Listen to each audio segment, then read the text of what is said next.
ትሬዲንግ ሴሽን ማለት የተለያዩ ገበያዎች የሚከፈቱበት ታይም ማለት ነው። መስሪያ ቤታቸው፣ ባንኮቻቸው የሚከፋፈቱበት ታይም ትሬዲንግ ሴሽን ይባላል። በዓለም ላይ በዋናነት 3 አይነት ትሬዲንግ ሴሽኖች አሉ፣ ትላልቆቹ ማለት ነው። ኤሽያ አለ በመጀመሪያ በቀን ውስጥ የመጀመሪያው ሴሽን ኤሽያ ሴሽን ነው። ከዛ ቀጥሎ ለንደን፣ ከዛ ኒውዮርክ አለ። በቮሊዩምም እንደዚህ ነው እንትን ቅደም ተከተላቸው። ኤሽያ ላይ ቀዝቀዝ ያለ ነው ማርኬቱ። ኤሽያ የሚባለው እነማንን ያካትታል? እነ ቻይና ኤሽያ ውስጥ ያሉት እነ ጃፓን በጣም የጃፓን ትልቁ ነው ከኤሽያ ሴሽን ላይ። እነ ኢንዲያ ምናምን የሚያጠቃልል ኤሽያ ሴሽን ይባላል። እንግዲህ በእነሱ የስራ ሰዓቶች ሲከፈቱ ጠዋት ላይ ሲሆን ማለት ነው ኤሽያ ሴሽን። ለንደን ማለት ራሱ ዩኬ ኦር ኢንግላንድ አለች፣ ፍራንስ አለች እዚህ ጋር፣ ከዛን ስፔን እና ሌሎችም አውሮፓ ውስጥ ያሉ ሀገራት በዚህ ስር ነው የሚመደቡት ማለት ነው። የነዚህ ሁሉ ሀገራት ገንዘብ ስቶክ ማርኬት ገበያቸው የሚንቀሳቀሰው በለንደን ሴሽን ነው በደንብ የሚንቀሳቀሰው። ኒውዮርክ ሴሽን የሚባለው ከዓለም ትልቁ የሚባለው ኒውዮርክ ስቶክ ኤክስቼንጅ ታውቃላችሁ። ኒውዮርክ ሴሽን ትልቁ ነው። ይሄ ደግሞ እነ ካናዳን እነ ዩኤስኤ እነዚህ ሀገራት ያሉበት ኒውዮርክ ሴሽን ይባላል ማለት ነው። ይሄ ብዙም ጀነራል ናውሌጅ ነው፣ ብዙም ጥቅም የለውም። ግን እዚህ ጋር እኔ ከ3 ዓመት በፊት ምናምን ያስቸግረኝ የነበረውን አንድ ነገር ልንገራችሁ። ሴሽናችን መቼ ነው የሚከፈተው መቼ ነው የሚዘጋ የሚለው ግራ ይገባቸዋል ስትጀምሩ ማለት ነው። አሁን እኛ ሰዓት የምንቆጥረው በኢትዮጵያ ሰዓት አቆጣጠር አይደለም። የኛ ታይም ዞን አይ ቲንክ ናይሮቢ የሚባል ናይሮቢ ኦር ኢስተርን አፍሪካ ታይም ዞን ምናምን የሚባል ነው እኛ ያለንበት። ኦኬ ጠዋት ስንነሳ ጠዋት 2 ሰዓት ላይ ስንት ይላል ሰዓታችን? 8 ሰዓት ኤኤም ይላል አይደለ? እሱ ናይሮቢ ሰዓት አቆጣጠር ነው ማለት ነው።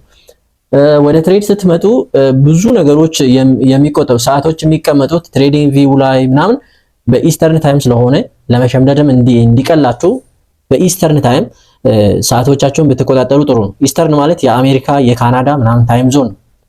ሶ ስልካችሁ ላይ ምን ታደርጋላችሁ? የራሳችን ሰዓት አለ አይደለ? ኦሬዲ አንድ ታይም ዞን አድ ታደርጋላችሁ። የምን ኢስተርን ታይም ዞን የሚባል አድ ታደርጋላችሁ። ስልካችሁን ስታወጡ በመጀመሪያ የራሳችን የኢትዮጵያ ሰዓት አቆጣጠር ያሳያል። ዝቅ ብሎ ደግሞ የአሜሪካንም እዛው ጎን ላይ ያሳያል። ስለዚህ አሁን በኢትዮጵያ እንደዚህ አይነት ሰዓት ነው፣ በአሜሪካ እንደዚህ አይነት ሰዓት ነው ብላችሁ ለሰው ራሱ በቀላሉ መናገር ትችላላችሁ። ኢንስቴድ ግን ብዙ ሰው እንደጀማሪ ምንድነው የሚያደርገው? ጎግል ላይ ገብቶ አሁን what time is it in America እያለ ሁሉ ጊዜ ይጠይቃል። እንዲህ ሲሆን ደግሞ ማርኬት ኦፕን ሊያመልጣችሁ ይችላል። ኦር ማርኬት ኦፕን ገና ነው ብላችሁ እያሰባችሁ መውሰድ ያለባችሁ ትሬድ ሊያመልጣችሁ ይችላል። ኦኬ ለንደን በእኛ ሀገር ለንደን እና ኒውዮርክ ቀን ላይ ስለሚውሉ ትሬድ ለማድረግ ምቹ ናቸው። ለንደን የሚባለው በኢስተርን ታይም እዚህ ጋር በኢስተርን እናድርጎ፣ እዚህ ጋር ደግሞ እስቲ በኢትዮጵያ እናድርጎ። ኦኬ ለንደን ኦፕን በኢስተርን ስንት ሰዓት ነው? 3 ሰዓት ኤኤም። በኢትዮጵያ ሰዓት ምን ማለት ነው ይሄ? 3 ሰዓት ኤኤም በኢስተርን ማለት በኢትዮጵያ ከጧቱ 5 ሰዓት ኤኤም ጧት ላይ። ኦኬ ስለዚህ ለንደን ሴሽን ትሬድ የሚያደርግ ሰው በኢትዮጵያ ሰዓት ጧት 5 ሰዓት ላይ ነው ማርኬቱ የሚከፈተው። ያ ትሬደር ግን ወደ ፒሲው መከፋፈት ያለበት መቼ ነው? ማርኬት ኦፕኑ ሳይደርስ። ሴሽኑ የሚጀምረው ከ3 ሰዓት ተኩል አካባቢ ነው። ከዚህ አካባቢ ጀምረና 5ቷን አቋርጦ እስከ 6 ሰዓት ምናምን ይቀጥላል። ሴሽኑ የሚባለው ይሄ። ኒውዮርክ የሚባለው ሴሽን ደግሞ ስንት ሰዓት ነው? ሰዓቱም የነሱ ስለሆነ 8 o'clock ኤኤም ላይ ነው የሚከፈተው በኢስተርን ማለት ነው። ይሄ በኢትዮጵያ ሰዓት አቆጣጠር ስንት ይሆናል? እዚህ ላይ 2 ደምሩ እስቲ 10 ሰዓት። ማርኬት ኦፕኑ 10 ሰዓት ነው እንጂ ግን ሴሽኑ የሚጀምረው መቼ ነው? ከዚህ ቀደም ብለው 8 ሰዓት ተኩል አካባቢ። ቮሊዩሙ መምጣት የሚጀምረው ከ8 ሰዓት ተኩል አካባቢ ነው። 10ዋን እናቋርጥና እስከ 12 ሰዓት አካባቢ ቮሊዩም ስለሚኖር መቀጠል እንችላለን። በኢትዮጵያ ሰዓት አቆጣጠር ነው የምነግራችሁ ይሄንን። ኦኬ እስከምትሸመድዱ ድረስ በኢትዮጵያ ማሰብ ትችላላችሁ። ለንደን ሴሽን ከሆነ ጠዋት 3 ተኩል፣ ኒውዮርክ ሴሽን ከሆነ ከሰዓት 8 ተኩል ጀምራችሁ ትሬዳችሁን ማየት ጀምሩ። እዚህ መሃል ላይ ምሳ ምናምን ብሉ።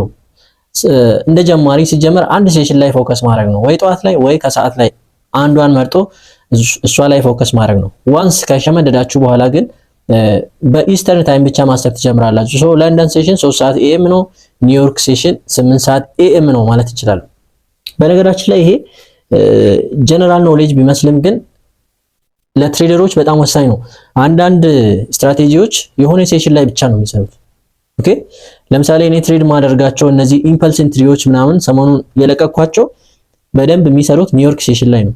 እንቅስቃሴ ከሌለ እንደ መስመር ይልና ወደ ውስጥ ፌክ አውት አድርጎ ይመለሳል ምናምን አቅም ይፈልጋሉ።